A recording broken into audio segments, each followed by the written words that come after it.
શું કીધું?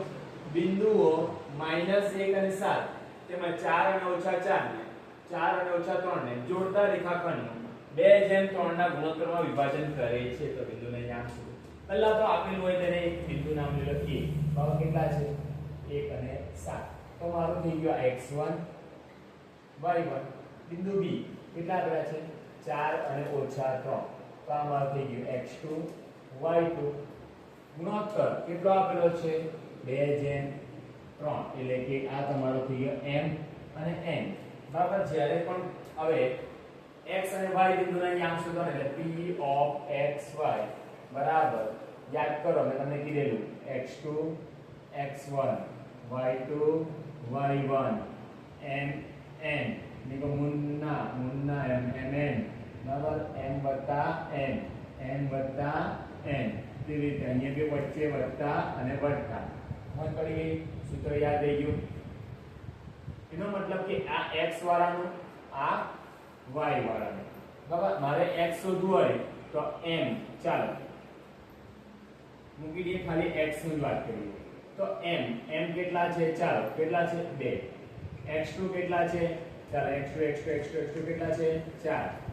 બરાબર. એટલે m x2 વત્તા y ની વાત કરીએ તો y કેટલા સોરી શું છે? n કેટલા છે? 3. બરાબર. હવે શું છે? x1 કેટલા છે? -1 છેદમાં બરાબર m વત્તા n એટલે કે 2 વત્તા 3. આ x નું થઈ ગયું. y ની વાત કરીએ બાજુમાં અલ્પવિરામ બરાબર. m કેટલા? 2. n કેટલા? 3. કૌંસમાં y2 અને y1.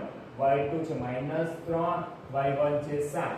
વચ્ચે છે વત્તાનું ચિહ્ન અને m વત્તા n થઈ ગયું. ચાલો 2 4 8 3 1 3 તો -3 છેદમાં 2 વત્તા 3 બરાબર. 3 2 6 -6 7 તાલી 21 બરાબર છેદમાં બરાબર 3 વત્તા 13 2 વત્તા 3 5 બરાબર.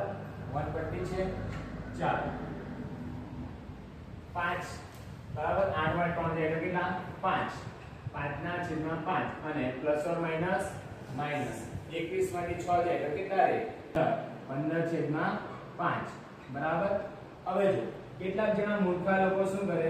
5 1 5 ની જગ્યાએ 5 0 કલાક એમ કટ કરી દે. તો 5 1 5 એટલે ઉતાવળ કરવાની નહીં. અને 5 તાલી 15 આવડતું હોય તો બી જોબ ફોટો કરી આવે. એટલે 5 તાલી 15 એટલે કે 3.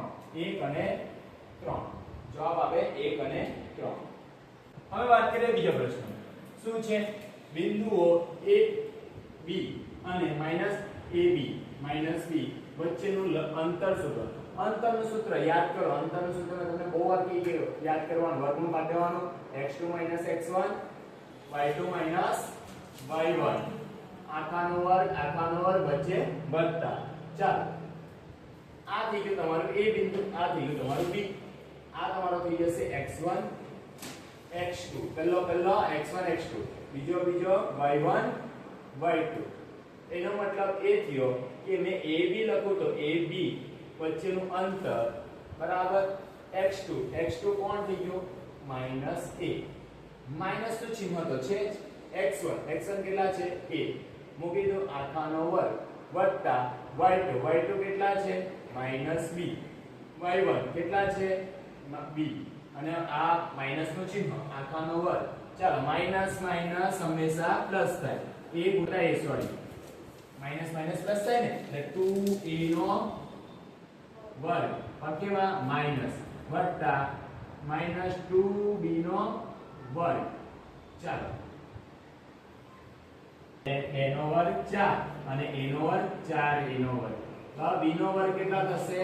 4b નો વર્ગ માઈનસ પ્લસ બરાબર. બંનેમાં સરખું શું? 4 કોમન કાઢ્યું તો a નો વર્ગ વત્તા b નો વર્ગ બરાબર. વર્ગમૂળમાંથી નીકળે 4 તો કેટલા થાય? 4 નો વર્ગમૂળ 2 કૌંસમાં વર્ગમૂળમાં a નો વર્ગ વત્તા b નો વર્ગ બરાબર. આટલું આવે સૂત્ર બરાબર.